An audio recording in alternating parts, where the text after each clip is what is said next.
ассалому алайкум шунавандагони арҷманд. гуфторамонро аз силсилаи хониши адабӣ оғоз мекунем. ҳоло гуфтори ҳафтумро аз рӯи романи нависанда муҳаммадзамони солеҳ девори хуросон дар қироати ҳунарманди халқии тоҷикистон қурбони собир бишнавед.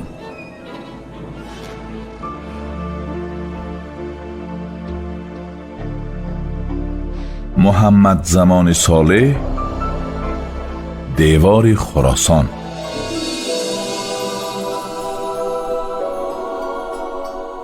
قصر شاه.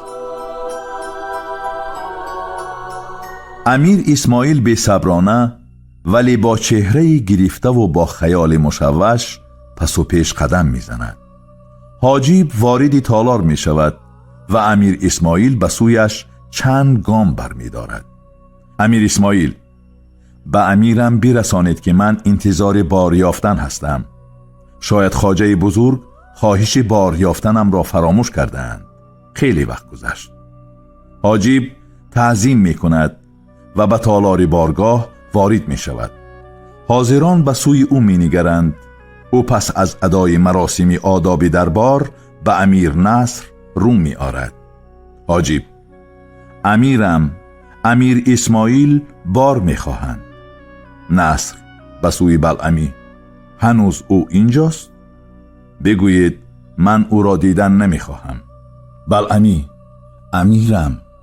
نصر: خیر، طرز به او فهمانید که دوست دشمن نشود. امروز روز بار یافتن نیست و هاکذا.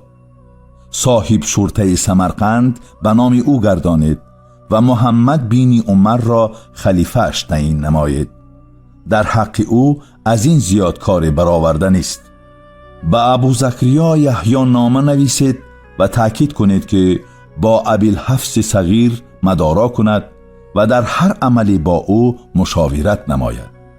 همچنین به فقیه بزرگ نامه نویسید و ارادت ما را نسبت به ایشان ابراز دارید و خواهش نمایید که در نظم و آرامش ولایت بخارا به برادر ما از هیچ کمک دریغ ندارد. ابوالفضل بلعمی و حاجیب به امیر تعظیم کرده از بارگاه می برایند. امیر اسماعیل در نزد پنجره به سوی چهارباغ قصر می نگریست. از پیدا شدن بلعمی و حاجیب به خود آمده چند گام به پیشواز آنها بر می دارد و سوال آمیز به ایشان می نگرد. بلعمی: امیرم، به سبب زیادتی امور دولتی به شما بار دادن نمی توانند. امیر اسماعیل: پس امیرم بر من خشم گرفتند. چرا؟ آنچنان که به شما گفتم. بلعمی: خدا شاهد، با تفصیل گفته شما را به امیرم رسانیدم. زیاده از آن باز سماع الکبیر در میانه در آمد. امیر اسماعیل: پس چرا امیر بر من خشم گرفتند؟ و یا قضیه دیگری در میان است و من از آن بیخبرم؟ بلعمی: از آن جایی که من میدانم و میبینم مناسبت شاه هم به شما از سیرکاری است. دیگرش برای من تاریک است. شما صبر کنید. امیر اسماعیل با خشم از قصر بدر می شود و در چهارباغ خرم بی مرادانه گردش می کند و بناخواست به سوی قصر بر می گردد. همزمان امیر نصر رفتار او را نظاره می کرد. امیر اسماعیل به پایان چهارباغ، آن جایی که شیران و گرگان در قفس بودند، می رود. قفس گرگ ها خیلی تنگ بود و باز در میان قفس کشاد و بلند شیران جای شده بود. غرست و تهدید شیرها گرگ ها را افسرده کرده بود. امیر اسماعیل به چشمان این وحوشی اسیر نگریست. ضمیرشان را، هستیشان را در برق نگاهشان میدید. نگاه سرد و الماسگون، برنده، نگاه بیگانه و وحشی، نگاه دشمنانه داشتند. آهو در دورتر به سوی این منظره می نگریست. همین که امیر اسماعیل از جایش خیسته به سوی در روان شد، آهو هم او را دنباله کرد. او چند بار برگشته پشتش را دستمال نمود. امیر نصر هنوز نزد پنجره بود.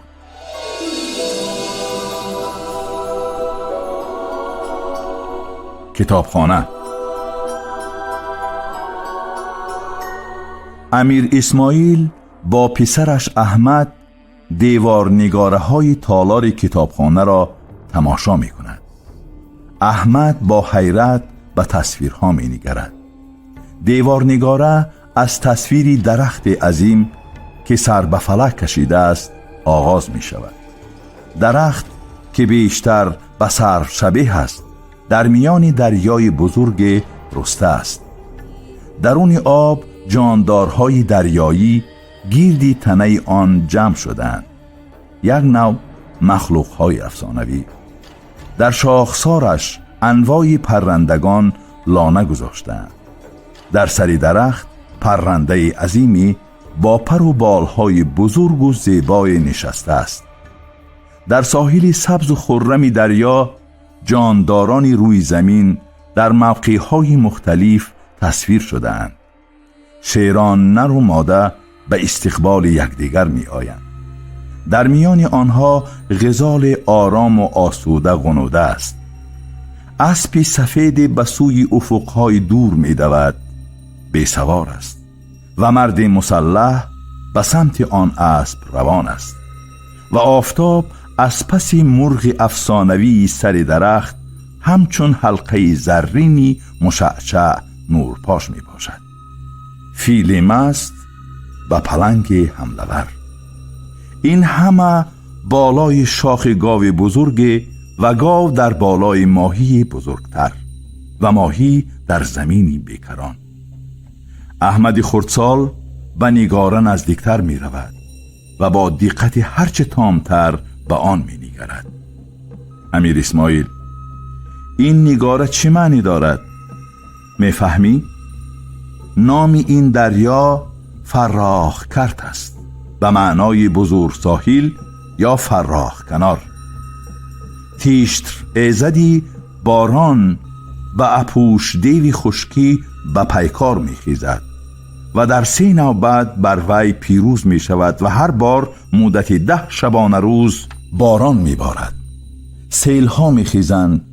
در اثر این سیلها اهریمن و جارانش نابود می شوند و آنگاه باد تندی می وزد و آبها را به کناره‌ای می برد که از آنها دریای فراخ کرد به وجود می آید.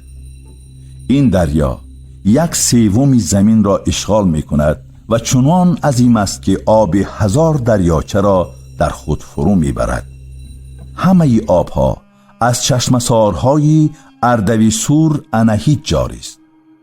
در راه خود 100,000 مجرای زرین حاصل شده و آب گرم و زلال از این مجرا گذشته به سوی کوهی بلندی حکیره روان می شود. بعضی از این دریاچه ها به اندازه بزرگند که یک مرد سوار در 40 روز دور آن را نمی تواند پیمود.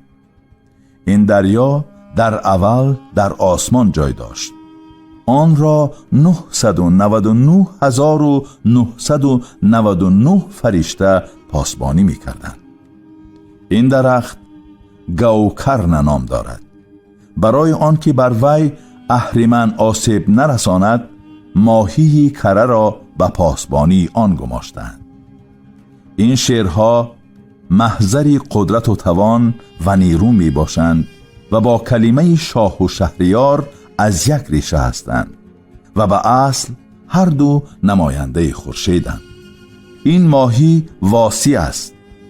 این ماهی در میانه دریای فراخ کرد زندگی می کند. تمامی جانورانی خدا آفریده اندر این دریا تحت حمایت وی می باشند. انا این که همه چیز روی شاخ زرینش قرار دارد خرا نام دارد.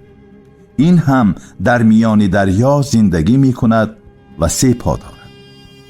بدنش سفید است، پاک است، 6 چشم و 9 پوزه و 2 گوش و 1 شاخ زرین دارد و از آن 1000 شاخ دیگر رویده است و به واسطه آنها جانوران بد را نابود می کند.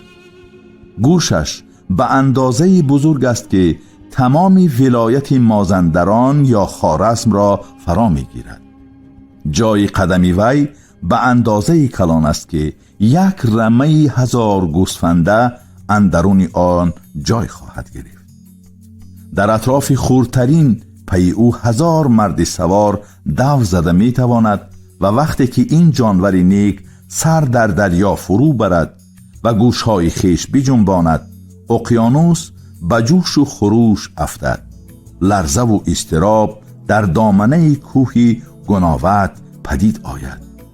از تأثیر آواز او همه جانوران ماده نیک در اقیانوس آبستن شوند و جانوران اهریمنی و بد از بیم و هراس بچه سقط کنند.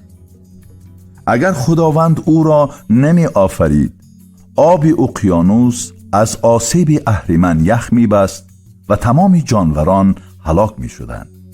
این درخت سر به فلک کشیده که تمام پرندگان با سروری سیمرغ بر شاخسار آن لانه گذاشتند، درختی همه تخم است.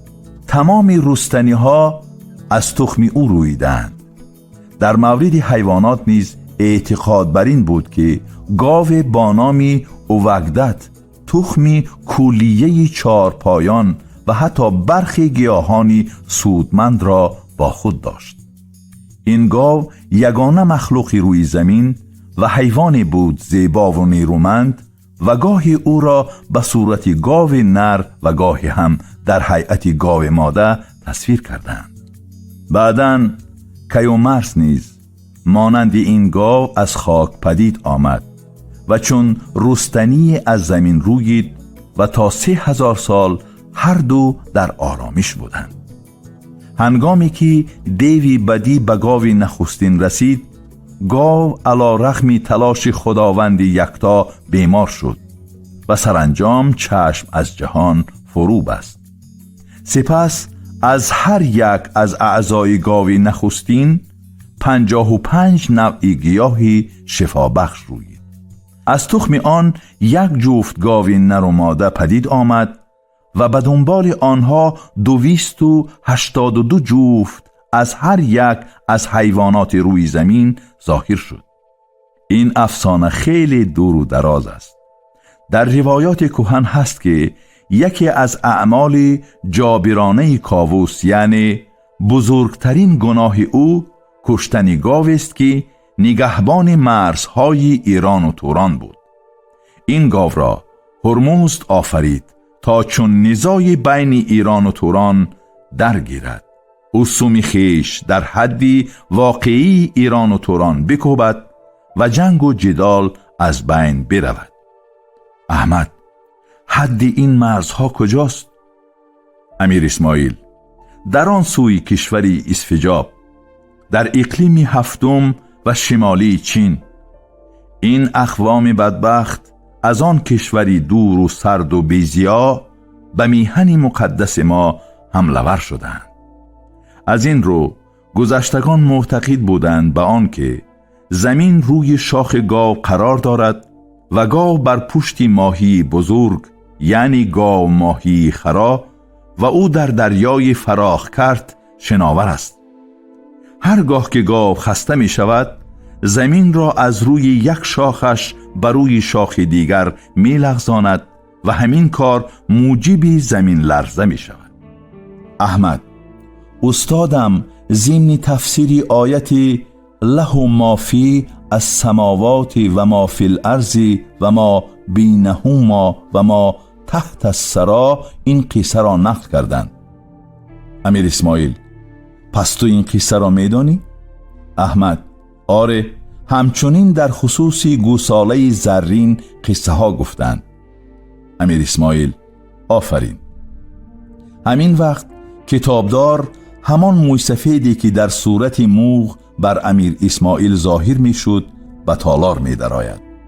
کتابدار: درود به امیر بخارا، درود به شاهزاده جوان و دلیر. یک یک دست زده: خوش آمدند، نوری دیده تاج سر. امیر اسماعیل: دیگر من فرصت زیادی در اختیار دارم و می توانم از دوستانم دیدن به عمل آورم و آموزش خیش را دوام دهم. کتابدار: بخیر است؟ امیر اسماعیل: آره بخیر است، فقط همین قدر که من به سمرقند برگشتم. این فال نیک است. کتابدار: گمان میکنید؟ امیر اسماعیل: چرا نه؟ خوشبختانه در خاندان ما شخصیت‌های لایق خیلی زیادند. من فقط از ایشان با یک افضلیتم فرق میکنم: سلحشوری. این هم از آن حیث است که به گذشته‌های پر افتخار قوم و میهنم عشق می‌ورزم و فخر میکنم. محض همین احساس افتخار مرا سلحشور کرده است. در وضعی که کشور ما قرار دارد، احساس وطن دوستی دیگر خیل ظهور کردن نمیتواند. به این احساس باید فقط سلحشور شد. کتابدار: دیر باز اینجا هستید؟ امیر اسماعیل: نه، هنوز به میرزاده صحنه اول نگاره را تفسیر نکرده بودم. جنابشان حاضر شدند. کتابدار: شاهزاده هم به فرهنگ گذشته میهن خود مراغ دارند؟ امیر اسماعیل: اینان هنوز خمیرمایه هستند. شکل بستنشان به مهارت و هنر کوزگر مربوط است. کتابدار: بفرمایید اندرون. امیر اسماعیل: میرزاده اینجا باشند و نگاره ها را تماشا کنند. اینی بازگشت در خصوصشان صحبت میکنیم. امیر اسماعیل به حجره اندرونی که خزینه کتاب باید باشد وارد می شود. نوری که از سقف وارد حجره می شود اطراف را خیلی روشن نموده است. کتابدار: نفهمیدم، آیا چیزی شده که امیرم را از کار برکنار کردند؟ در شهر آوازه ها هستند که ایشان را صاحب شورطه سمرقند تعیین کردند. امیر اسماعیل: مگر این معنای برکنار کردن از کارهای دولتی را ندارد؟ کتابدار: مادام که چنین است، تصمیم گرفتند که به آموزش های خود ادامه دهند. در علم حدیث که آن را از پدر خیش فرا گرفتند کامل باشند. گمان میکنم به فقه میپردازند. امیر اسماعیل میخندد: حدیث و فقه علمهایی هستند که چون منی هر روز با آنها سر و کار دارد و چون منی را دانستن آنها از واجبات به شمار می رود. ولی آموزش من در دیگر خصوص است. خیلی می شود اندیشه مرا مسئله یک حکومت فری که بر داد و عدالت بنیان گذاری می شود مشغول می دارد.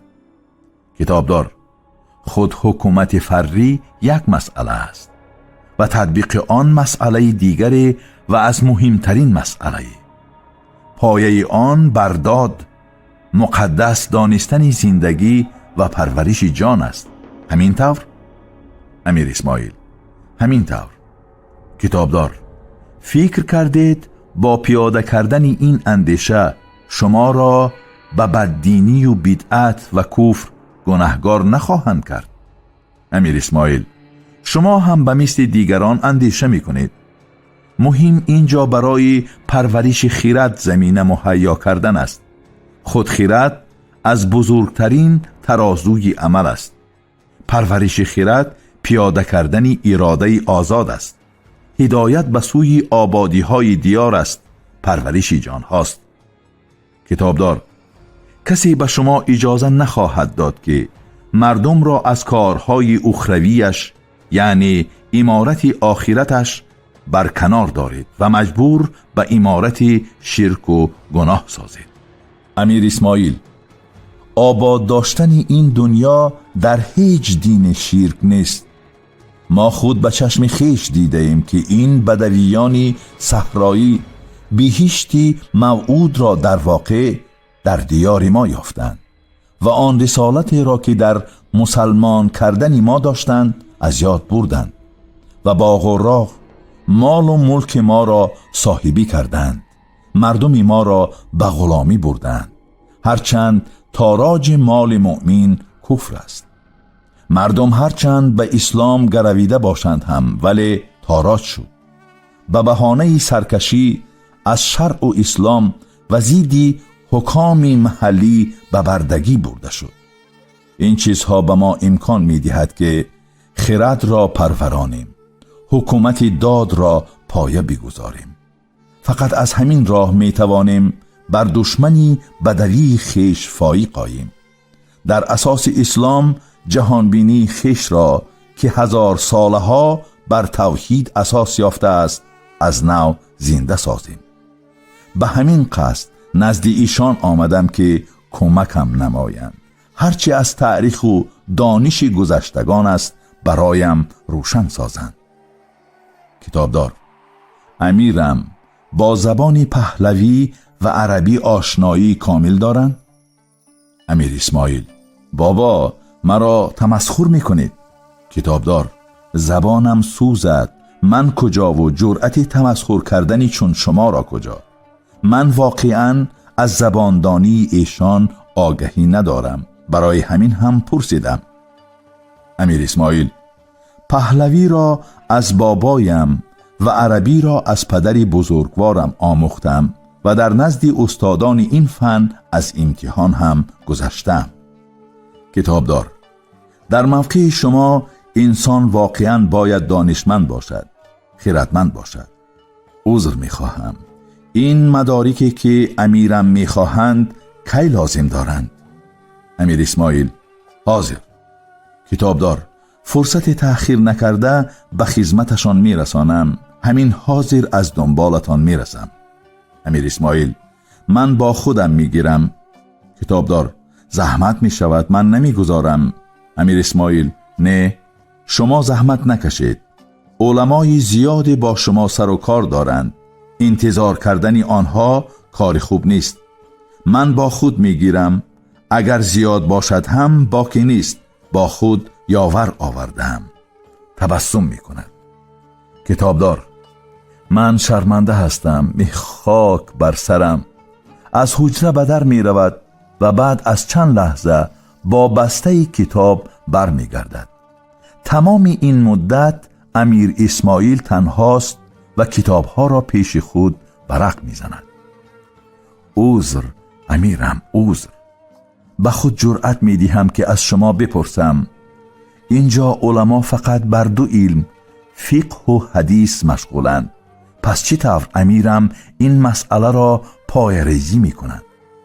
امیر اسماعیل: فرزندان این دیار که در هر علم عالمند خدمت اعراب می کنند. ما در اول زمینه را برای برگشت آنها مهیا می سازیم. دوم، نسل دیگری را اینجا به وایه می رسانیم. ایران و ایرانی باید منزلت پیشتره خیش را یابد. کتابدار: می ترسم که... امیر اسماعیل: از چی؟ بگویید، من تیارم به همه سخنان شما گوش دهم. بفرمایید، بباکانه. کتابدار: مگر همین خواست، یعنی اندیشه پایه‌ریزی یک حکومت فری باعث برکناری جناب عالی از کارها نشد؟ پس چه سان شما می توانید؟ امیر اسماعیل: من خودم نخواستم. کتابدار: ماهیت ندارد، نخواستید و یا نخواستند. این مسئله دیگر برای شما همچون یک خواست یا آرمان باقی میماند، نه زیاده از این. زیرا با دست کشیدن از قدرت شما خود تیشه بر ریشه امکانات خیش زدید.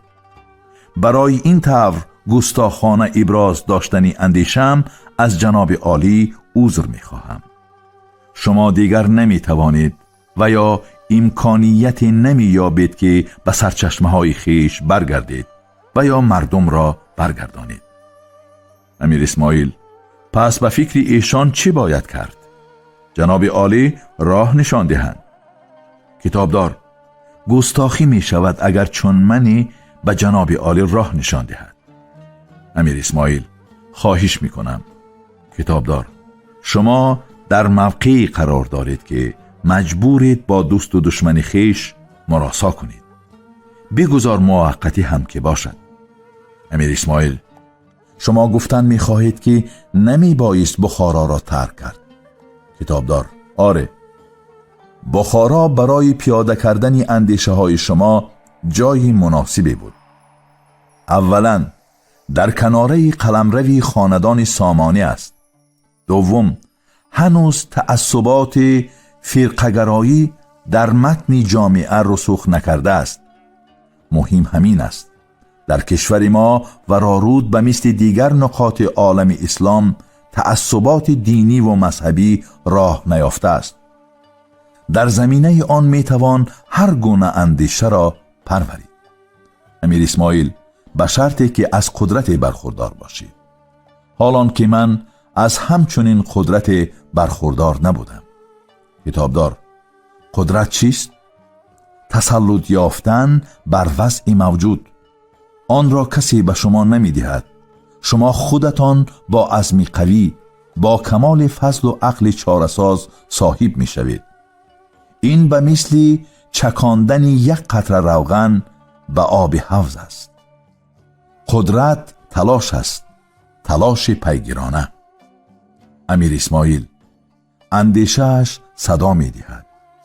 او کجا می داند که من از آسی شدن می ترسم و هرچی باد گفتن، توکل بر خدا کردن هنوز.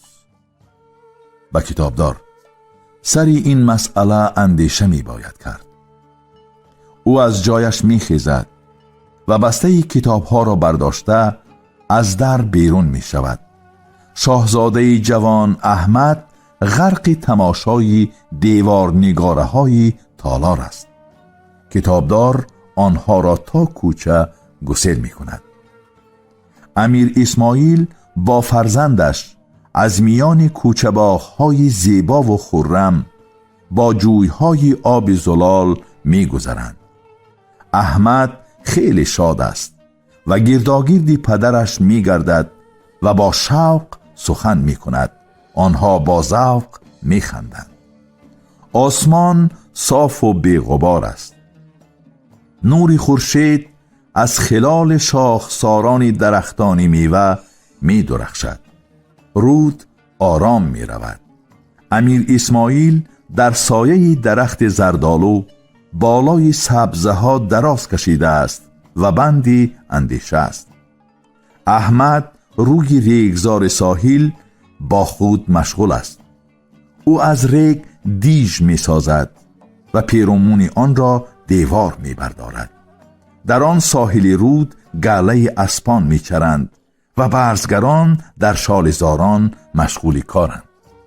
امیر اسماعیل: آنجا چی کار می کنی؟ سایه بیا، آفتاب گرم است، می بردارد، اینجا بیا. احمد: من اینجا دیج می سازم، دیج مستحکم، از حمله دشمن آسیب ناپذیر، تا هیچ دشمن نتواند آن را فتح کند. امیر اسماعیل از جایش می خیزد و به نزد احمد می رود. امیر اسماعیل: چی دیج زیبایی، باره و خندق هم دارد، با تمام قاعده. دروازه هایش کو؟ احمد: این دیج مستحکم است، هر دیج مستحکم دروازه ندارد. امیر اسماعیل: پس درآمد و برآمد مردم چجور می شود؟ احمد: با راه های زیر زمینی، از اینجا. این راه ها را فقط دشمن نمی داند. باز به مثل خنگ افراسیاب است. امیر اسماعیل: خنگ افراسیاب را می دانی؟ احمد: آره، خنگ روگین بود اندر زیر زمین. افراسیاب از مرگ هراسناک به طلب بیمرگی در آن پناه بود. امیر اسماعیل: پس تو هم می خواهی از دشمن هراسناک شوی و در آن پناه بری؟ احمد: نه، هرگز. من با دشمن نبرد می کنم. امیر اسماعیل: برای آن که دیج رویین شود باید مردمان آن سلحشور و پهلوان باشند. آنگاه هیچ دشمن نمی تواند آن را فتح کند.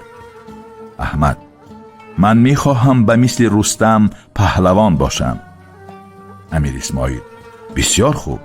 الحال برای رستم شدن باید غذا خورد. رفتیم دیر شد. шумо гуфтори ҳафтумро аз рӯи романи нависанда муҳаммадзамони солеҳ девори хӯросон дар қироати ҳунарманди халқии тоҷикистон қурбони собир шунидед. коргардон илҳом кенҷаев.